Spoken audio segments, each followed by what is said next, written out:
Doug has told the story here, but just do you even see that final day coming? Like, I mean, Doug, you, No. Well, but on the air, you hear that you're not going to work there yeah, anymore, right? So tell me how that day yeah. goes for you. Just you said now you just almost said, well, maybe I did, but tell me just a little bit about those final days, the final kind of months. We did, so I mean, it's pretty simple, right? We knew the contract was up. We knew it was being negotiated. Um, we knew that they were shopping the show to other people too. We didn't know, obviously the contract was going to end at a specific date. So we didn't know anything outside of, hey, everybody's negotiating. And we were under the impression that, the negotiations were going somewhat okay and things were going to kind of all work out. And then we hear the news on the air. So that was really how we found out that the channel wasn't coming back. I mean, what was Howard's announcement. And what do you, I mean, what did you feel? Like, you've been there so long. Did you feel like you'd be a lifer there? Or like, how does that make you feel? Because I'm like, and Doug's been there a long time too, and he's an executive, and like, I know when you lose, like, things don't go right. It's weird, but boy, when you're there that long and you're that loyal, and it just is sort of done dirty. Like, tell me what did it feel like to you? Like, look, I have a different way of looking at it than probably most people. It was business on why the show didn't come back, right? And contracts, they come and they go, and sometimes they're not always done. But on the other side, on the personal side, yes, I've been there for 24 years. It's a long time. It's probably, I felt in my mind, I was not in a position that, you should find this out on the air and that's really how we're going to go out. But there was still always the chance the video portion of the show was still going to stick around in some version. So it wasn't really like, hey, you're done. Until they finally were like, yeah, I guess, no deals are being made, But yeah, it was really odd to hear it. It was really sad. It was sad for everybody that worked on the Howard TV team because they, again, everybody really cared about this product and cared about working on the show. And I think everybody just got deflated hearing that's the way the show was going to go out and not getting, even a personal heads up an hour before, 15 minutes before anything, that, you're hearing this news on the radio and, it does hurt that way. It does sting. Did you have a chance ever to talk to Howard about it? No, we had very limited, I was there until the end of that year. Some people didn't last as long because, once the show was deemed that it wasn't coming back, the company had like a layoff plan in place, where certain employees we were going to purge as we were going closer to the end of the contract date where, obviously we weren't going to be producing new content. So I was there, I think myself, Doug, and one other person were there to the very bitter end. But yeah, no, I mean, there was a few little interactions, but nothing really. Nothing to speak of. Do you go, what the fuck? Dude, I can't, this is how I've always looked at it. I can't control how somebody else reacts to things. You know what I mean? And I can't put my expectations on somebody else because they're not me and everybody acts the way they're going to act and they're never going to change just for me. So I took it as this is the way he is and this is the way he acts and that's what it is. Yeah, and early on when you're talking about getting that kid thing, I mean, you could see him just, well, he's a kid, yeah. He's an intern. I don't need him, right? I mean, it's... Yeah, I mean, look, at the end of the day, Howard doesn't need anybody except himself, really, right? The show still, it's his name, it's his show. If everybody else disappeared, he'd still be doing a show and be all by himself and just be fine. But I think we did all bring something to that show. I don't think that we didn't have anything to do with its success. I think he would have been successful no matter what, but I do think that there were certain things that people loved about us being on the show that I think, we brought some value to that. Right. I think it'd be awesome if I had a classic moment on the show. I will never forget your moment. Were you really, I mean, and that, I'm sure you've been asked this a million times, but were you really ready to go out there to punch? I mean, did you want to punch Stuttering John, or were you like, I'm saying that on the radio, but I'm just going to go confront him? No, I wasn't going to punch him. I was never going to punch him with a closed fist. I always knew it would be a smack. And I still get this to this day. People say you japped him and you punched him. No, I didn't punch him. I'm a righty. I smacked him with my left hand around Gary's head, and Gary's teeth took most of the blow on my forearm. He screams too. He goes, now I'm remembering it. He screams out. And KC is standing there watching, and Ronnie, no one's doing anything. Well, and the thing is, I said, I'm going to go out there and smack him. And once I got to the hallway, I was like, in the hallway, I thought, well, maybe I'll just talk to him. We'll hug it out or something. But then all the cameras were lit. And I said, oh, they want something. They want some TV. Okay, let's have some TV.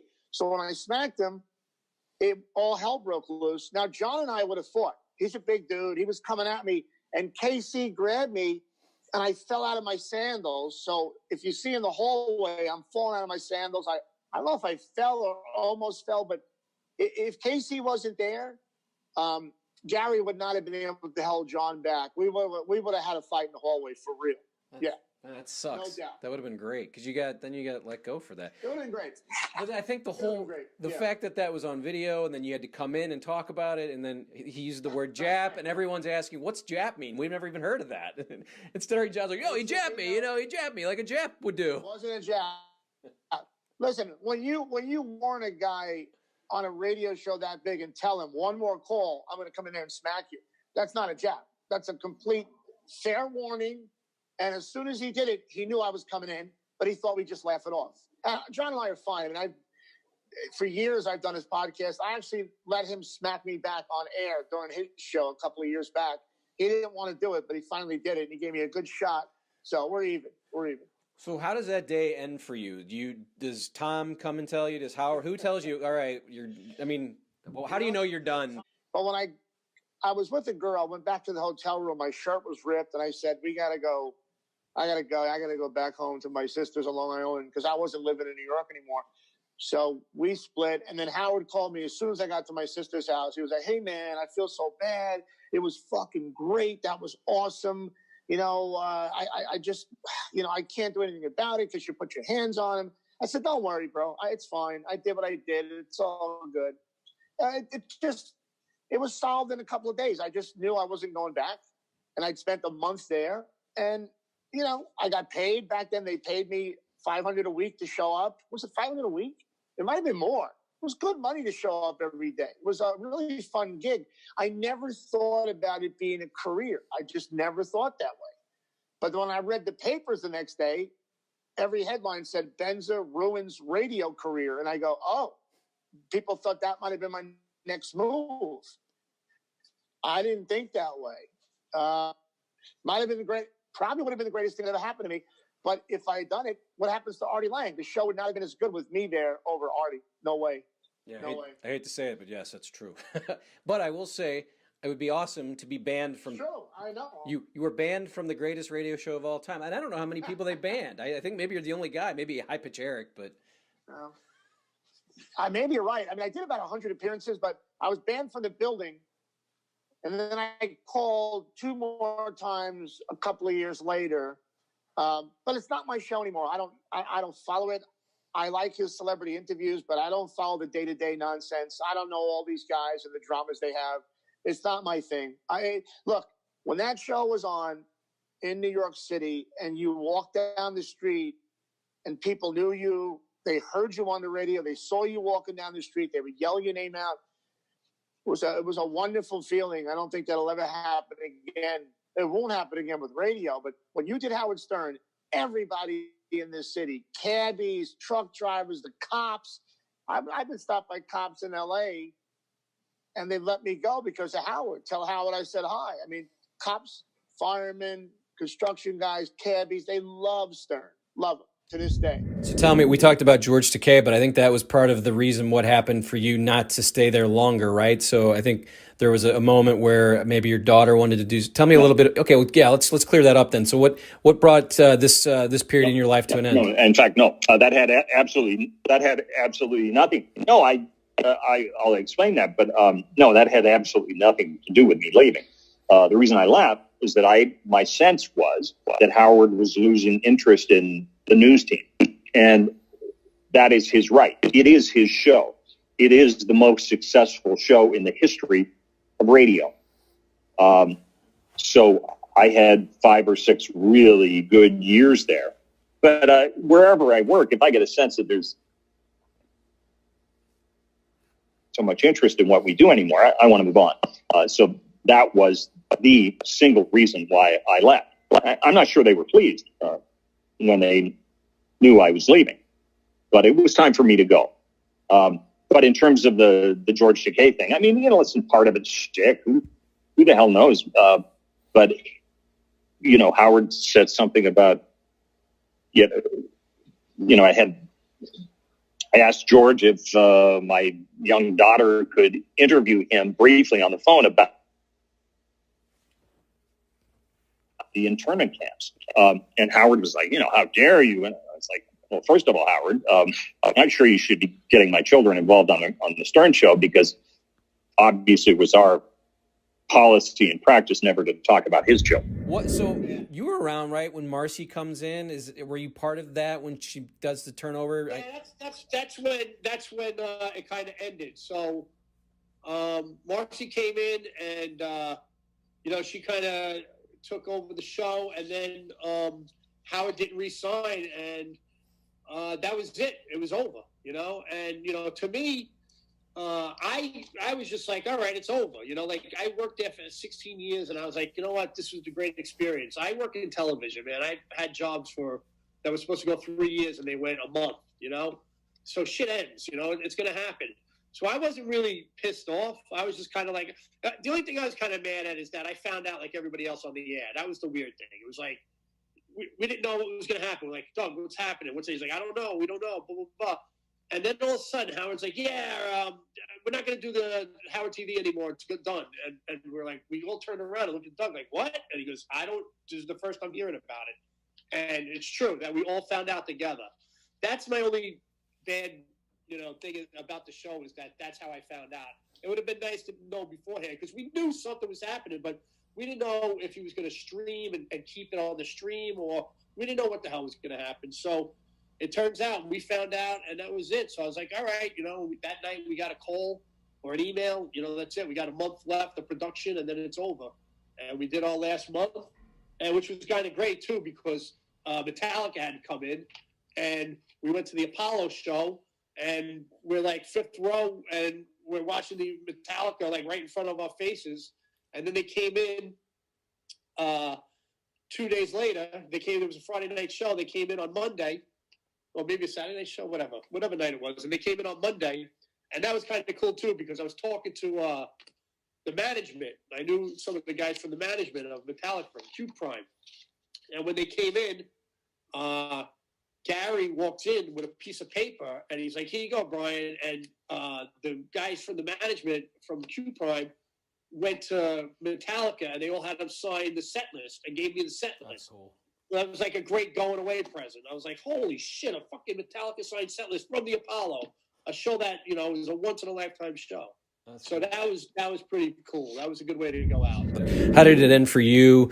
I think the whole on-demand thing just kind of ended, right? And then how did you not end up staying there? What happened at the end there?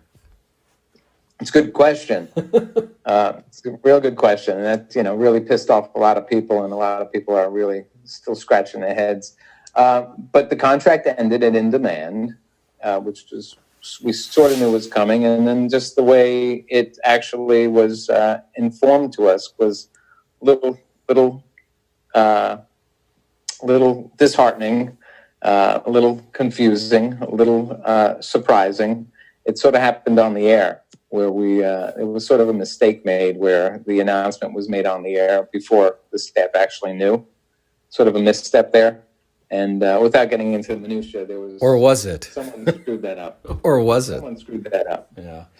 It was a miscommunication was the excuse. But yeah, that was strange. And then it just sort of ended, and it was strange. It was a weird way to end after such a long time with so many people that were so committed and loyal and dedicated to the show. Whatever. You just move on. I have just a couple. True colors came out, but I don't really know what happened. It's sort of people are just sort of scratching their heads still to this day. Well, we'll continue to scratch our heads, and then we move into the 2013, and we've seen on YouTube there's the summit meeting. What was that like as he's sort of changing, and as Gary would always say, evolving? Quote.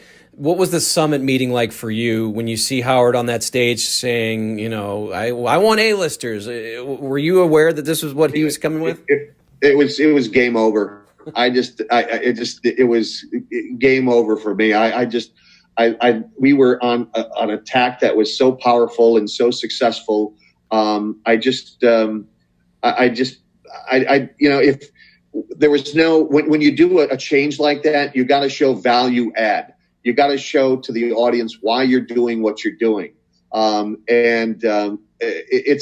not that it was wrong what he did. It was in the way that it happened that was wrong. So, but it is what it is. It's his bat, his ball, his game. So he can do whatever he'd like to do. So God bless him. Yeah, and you said it was the beginning of the end. The end happened so weirdly. I know you've told this story before, but your father passes away, right? And you've decided this is kind of be my time where I want to maybe take a leave of absence. Tell me that story, because it does really. When I heard this, I'm like, man, that's a terrible way to end it for a guy who's been with him so long. Yeah, it was personal, and I said, okay, whatever, and I just let it go. But it was a moment. It was a lot of things. Both my parents were dying at the same time. That was very hard. I never even knew how to even deal with that, and it was tough. Because I literally dedicated my life to Howard. I moved from Philadelphia to New York on my own dime. I believed in him and what we were doing so deeply, and it was such a part of my life. And when that happened, it was tough. But life goes on. You pick up and you move on. Yeah, so you did move on. But how long does it take to get over not being there? Because at this point, essentially, he just says, you wanted to take a leave of absence, and he goes, I'm just going to let you go. Which, did he ever explain what that was about? But then secondly...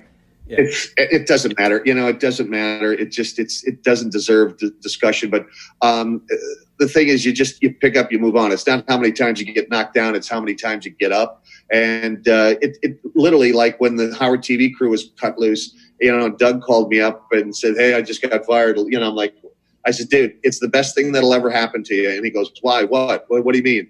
I said, it'll take you 2 months to recoup, to get your soul back, your heart back, your psyche back, your sleep patterns back, and all that kind of stuff, because you live it every single day. You're brainwashed. You're living in a bubble.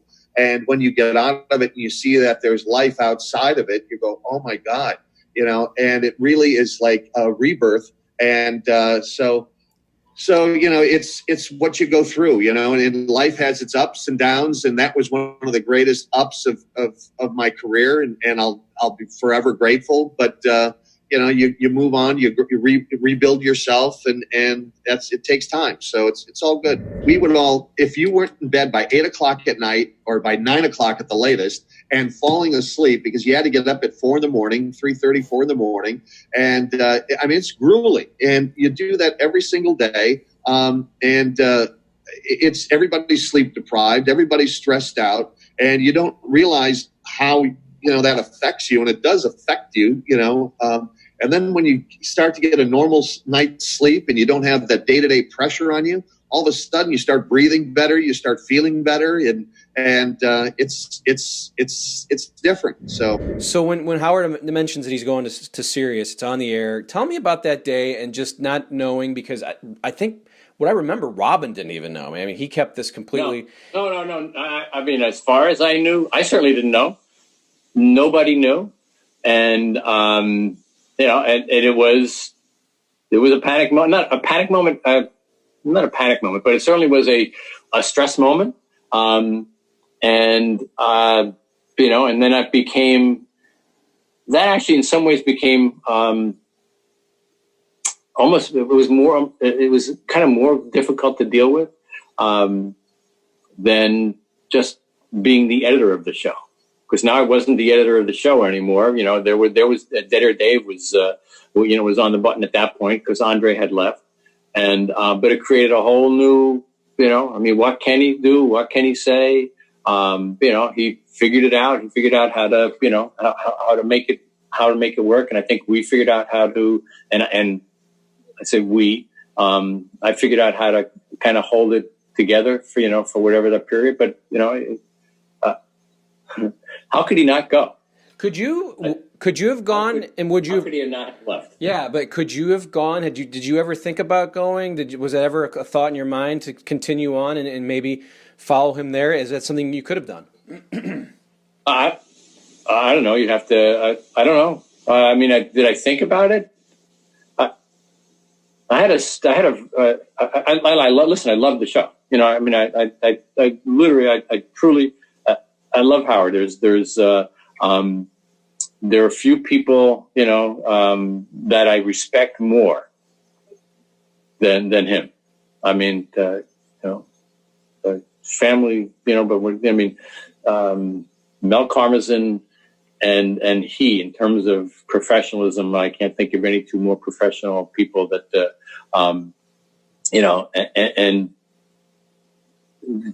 that people should aspire to try and be like. Professional, hardworking, hopefully I was some of that. And I didn't, I'm not going to, could I, would I don't know. It didn't, didn't go there. I was quite happy to leave when I left CBS. Maybe I would have been smarter to try and find another job at that point. I decided not to. And, well, it just felt like you guys were intertwined together, that you might, I felt like 20 years, I don't know if he makes 20 years, I'll be jealous because I wanted to be the only manager who worked with him for that length of time. But the good news is that he's had different people. Although I guess there's the one guy whose name is going to escape me at the moment, has been there the entire time and was influential in bringing Howard over. And but when it came to radio manager, I was hoping that I was going to be able to say, well, I worked with him for 20 and nobody did it longer. And I think he's getting ready to. He's coming at the end of 15 now on Sirius, and I'm waiting, like I think everybody else is waiting to hear the new announcement, unless it's been made and I just missed it. And to see if he continues. If he does, I hope it's for 3 more years and not for 5. So I can still say I did it for 20. Yeah, and our conversation we had before this, just on the phone, you don't have any bitterness at all. I mean, you guys, it's really nice to hear. How much contact do you have with Howard? I mean, you've talked to him. You talk about him glowingly, and you said that you guys still kind of have. How often do you get a chance to maybe email him, text him, or any of that stuff? I'm a semi-regular. I try not to bug him. When I got out of I was getting out of the car on Saturday morning. And I had listened to the Sunday morning. Now I forget. It's so long ago. It was 24 or 48 hours ago. I forget whether it was Saturday or Sunday. The days run together. I sent him a little email. So I just listened to that interview. It was great. Thank you for making my write up. Very pleasant and going. And full of listening to 2 giants at what they do. Do it. And so, as I said, yeah, I'm a fan. I consider him a friend. I think he considers me the same, but I can't answer for that part. I can only answer for my part. Do you have any favorite moments that come up when people ask you, what's your favorite moments of being on the show? Of course, beating up your suit, losing in golf to Stuttering John. By the way, that's certainly not one of my favorite moments. Breaking my hand, punching a suit after a frustrating night of cards and then having to play it on the air. It was fine. And I wasn't, I didn't think about it. I didn't even intend to tell him that I had done it. the person I felt worse for was my poor wife, who came in after I had punched the door, and she, or the suit, and then the door, and saw me and saw that, and just said, "Not now, honey." My long-suffering wife that I put her through that. Listen. I mean, is there like a moment on the show where you're like, "Well, that was fun"? For the most part, it's it was 20 years of a wonderful time. Stressful at times. Professionally very active. Being part of that and being associated with the show got me out of some speeding tickets.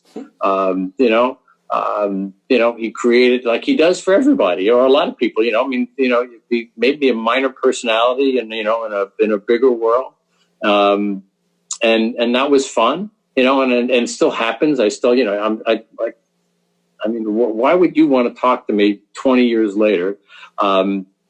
Because some of that still resonates. And I like that. As I said, I'm a big enough ham, that I didn't shy away from that, when I was doing it professionally. There's some benefits to it, and still, and there's people who still say, "Are you?" And I go, "Yeah, yeah, that's me." And I don't hide from it. I'm proud of it. Well, you're handsome at 74. I got to say, you still got it. 73. Don't age me prematurely, okay? My mom's 74. Right. And then again, when you left there was all this. I read it and I heard Brent left. He stormed off. Tell us about just leaving, because it was just one day. You're not there anymore. Howard doesn't even really mention it. Tell us a little bit about that week where you actually have to tell them. And you're telling me it was fine. I had an idea, but tell us a little bit about that ending. Yeah, so as much as I can tell you, here's what I can tell you. I just went to the powers that be and said, this is what I'm thinking. And then, like I said, I can't really get into detail, but there was a lot of back and forth. And then, we worked out an amicable deal where we can all shake hands and walk away friends. But I left. And here's the thing, is lots of people say, oh, he was fired. I wouldn't be able to legally say that I was not fired if I was fired. I'd legally, if you know anything about corporate exit agreements, it would cost me a shit ton of money if I was fired and I went out there and said I wasn't fired. It just would. It was just, I wasn't.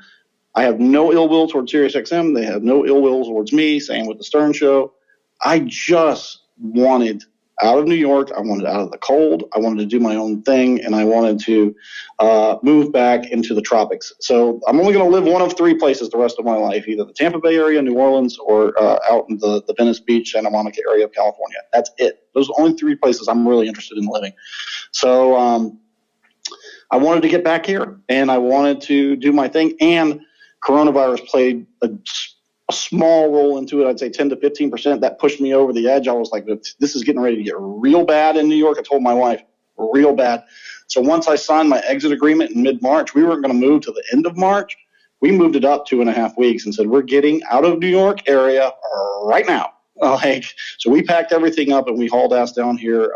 And luckily enough, I had a friend that could let me stay with him until I got an apartment let me stay with him for about a month and a half till I got this beautiful apartment for, it's a third of what I was paying in Jersey City. So in Jersey City, I had a 600 square foot apartment. Here, I've got over 1,000 square feet, 2 bedrooms, 2 baths, huge, in the sweetest part of St. Pete.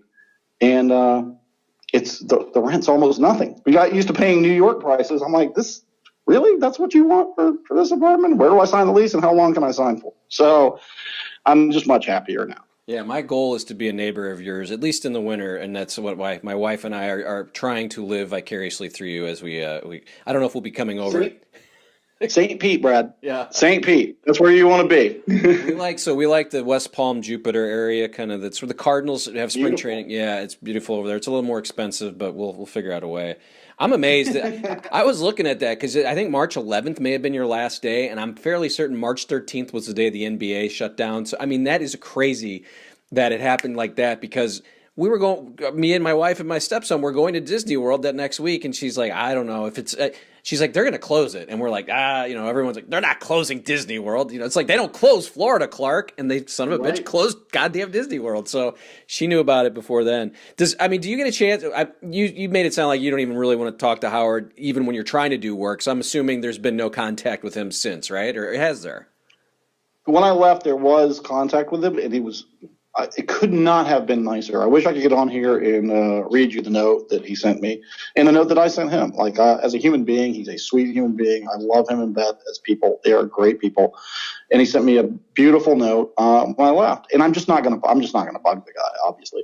But I do keep in contact with almost everybody there, just because they're friends. They've been friends of mine since 04, 05. So it's been a lot of years that I've known these people. So. And in the business, it's a small business, and once Howard retires or they trickle out and leave and go do some other stuff, who knows who might work together or who will be on whose shows. So I just try to stay in contact with everybody.